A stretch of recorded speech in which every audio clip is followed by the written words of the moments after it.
morning livers, and we are in the wilds in the beautiful area just outside of Ancaster. And you know, the old adage is everything old is new again. Well, that's kind of our theme this morning of our inserts for our morning live show here on Wednesday.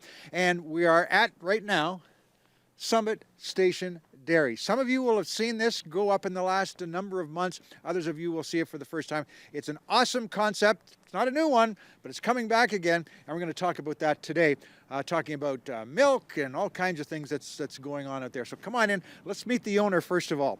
So again, his name is Ben, and him and the family, they've been working, and friends have been working this farm for over 70 years. He's got 1,000 acres here. Let me get that door, Aaron. Go ahead there.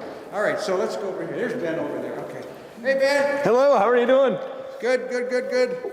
Sorry to interrupt you, but I know you're getting ready for retail tomorrow. That's right. That's good. So let me just talk to you for a minute. Yeah. I've got to ask you about the concept of going back to home delivery for milk, doing it in COVID, and all that stuff that's associated with it. So tell me your craziness. Well, it really started about 3 years ago, where my father, Carl, my uncle Dave, and myself, when we were milking cows, we started talking about what we could do. We get a lot of people that stop into the farm and we're asking for milk. And so we actually said, you know what, why don't we just put a vending machine in the barn? We'll have a vending machine, people can come with their own containers, and it kind of grew from that idea to, well, maybe we'll have a small building, a little cafe, and then it kind of grew into what we ended up doing today. And this is a beautiful facility. It's Thank only you. a month old? That's right, that's right. Weeks, yeah. And this is the retail store. It'll be open Thursdays to Sundays, Thursdays to Sundays. Okay, so this is awesome. So what are you processing here? What have you got on the shelf? Yeah, so right now we have chocolate milk, we have strawberry milk,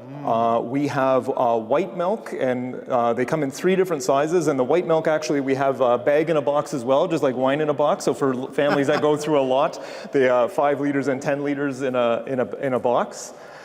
We have cheese curds as well, which we make fresh every week, and flavored cheese curds. Cheese curds are my favorite. Remember, they used to just give them away? Like chicken wings they used to throw away. Now, they're the most popular. And curds are becoming hugely popular now. They're hard to come by, but you can get them here. And it's hard to get fresh curds. That's the key to good cheese curds. Okay, so we're going to talk about the process today. We're going to look around, we're going to investigate, we're going to snoop, ask you all the bad questions that we have to ask you about the milk industry and all that kind of stuff. Back here at the farm, and again, just a gorgeous place here. Just a gorgeous place here. Summit Station Farm in Ancaster. We'll be back in a few minutes to get all into that. Thank you. We are back at Summit Station Dairy, and it's feeding time here, the best time of the day for all the cows. And Aaron, you're getting a good shot of this. This is a huge facility here. Ben, I didn't realize how big this was. How many animals do you have here? Well, we're milking about 450 cows, but total livestock, including the young ones, is about 900. Wow.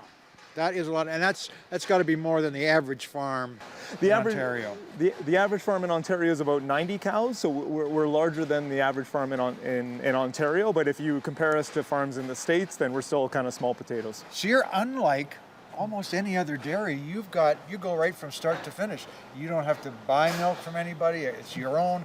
You process it yourself, goes out the door. That's a nice way to do it. Yeah, and that's kind of what we wanted to do. Right from the crops that we're growing, that we're feeding the cows, how the animals are taken care of, how we then bottle the milk, right to the delivery to the customer. Okay, so tell us a little bit about what a lot of people would say, where I'm saying, what are they eating here? Well, I can guarantee you the cows are eating a much more balanced ration than you or I do. So the main part for the milking cows is a corn silage-based ration. So the entire corn plant, not just the kernels, and then there's other things like alfalfa hay and some grass to bring up the protein levels. Let's walk down this way while you're talking. Sure. If we can go here. I want to look at this one machine down here you were talking about. So it's a healthy mix, obviously, because everybody wants to know, well, you know, the animals that I'm buying or the milk I'm buying, I want to know where the food is coming from. Exactly, and so we work with the nutritionist who formulates the ration for the cows based on how many calories they need, how much protein they need, and he evaluates that on a monthly basis to make any type of adjustment. So it's a lot of care goes into what these animals are consuming. And again, this is a farm that's been around for 70 some odd years, so it's not like you're just starting up and just at the last minute kind of thing. No, that's right. My grandfather you know how to do things. My grandfather bought the farm in 1947. I got to ask you about what on earth is that? That looks like it came from a car wash. Well, actually, it functions pretty much the same way. So, it's in terms of how we care for the cows, it's also important that they can exhibit kind of their natural behaviors. And part of that is they want to be able to groom themselves. And so that's an automatic back scratcher. So as soon as a cow goes underneath that and touches it, it starts turning like a car wash, like you said, and kind of works its way over her back and over her neck so that they can groom themselves. So these are the official contented cows? Exactly. Okay, well, thanks for showing us the barn. It's just a very, very clean area for sure, and it takes a lot of work. We are going to go next. We're going to go inside and look at the processing. So the milk is being taken from here inside. I want to check all that out too. So can we do that? Absolutely. Come on. Okay, let's go. We are back at Summit Station Farm in beautiful Ancaster area, well, the outskirts of Ancaster, near Jerseyville Road, Powerline Road. Some of you may have seen this facility. It's only a month old. In fact, it's less than a month old, or less than 5 weeks old now. But right now we're in the processing area where they obviously bottle the milk, and this is what they're bottling today, is the white milk out there. And Ben, which you may remember from our last segments, is owner here, and we've been talking about how this new system, which is an old system, is all coming back into play here, so it's kind of interesting. But we've been to the barn, and now we're here bottling, but there is a big stage in between the barn and here. What is that? That's right. Once the milk comes from the farm, the first thing we have to do is pasteurize the milk. Okay, can we have a look at that? Absolutely. Okay, let's go. You can see cleanliness is huge here. All kinds of precautions are taken. So tell us a little bit about this room. Sure, so this is the pasteurization room, or what we refer to the raw room. So before the milk is allowed to go into the room where we do the bottling, it has to be heated to about 74 degrees Celsius for 15 seconds and then cool back down.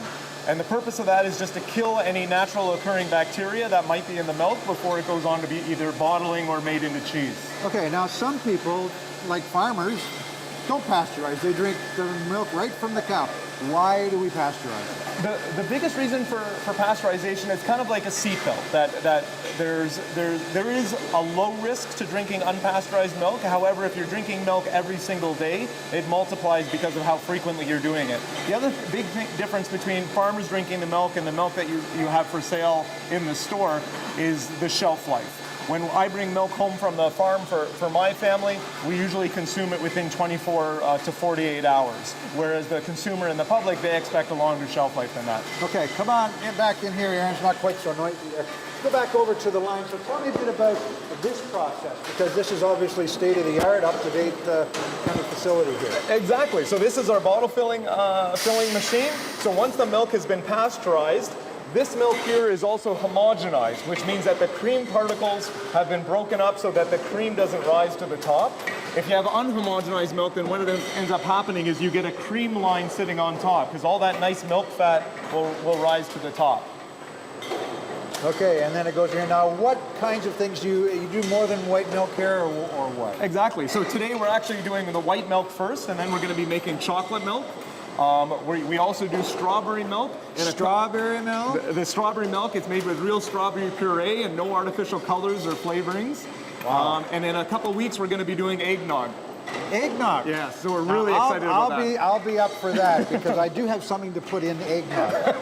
That's for sure. And we've tried it that way. Okay, we're going to get out of here. We're going to take off I think we're going to take off all our regalia here. And then we're going to talk a bit about, as I mentioned right off the top of the show, everything is new, everything old is new again, and you folks are putting together a really neat system here to get your product out to the public. We're going to talk about that a little bit later, okay? Excellent, very good.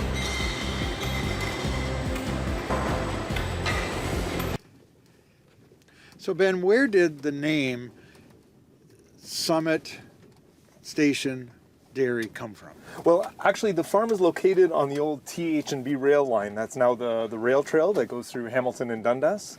And where the farm is located is the highest point on that rail trail. And there used to be a Summit station right on the rail, when it was a rail line right across from the farm. And so when we built the store, we wanted it to look like the old train station that used to be just across the highway. Ah, cool. All right, so folks at home are going to wonder what we're doing in here. Well, we're on delivery, and this is one of the new things that they're going to add to the whole system right here.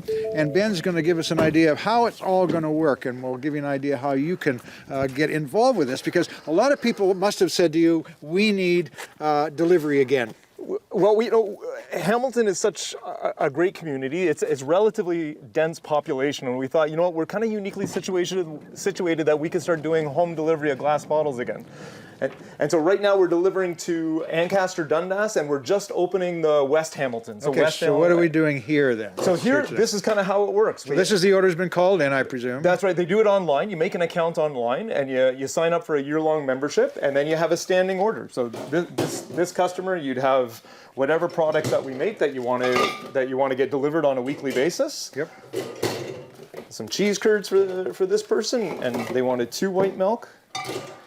Then we take it to the front step. All right, take it up to the front step. So this reminds me of when I was a kid, and that's going way back when, before color TVs, of course, that the milkman would come to your house a couple of times a week, and there it is right there. We don't have the little milk boxes in the house anymore, but just keep it in a cooler outside, right? Exactly. And so then what happens is this customer had 3 bottles that they're returning.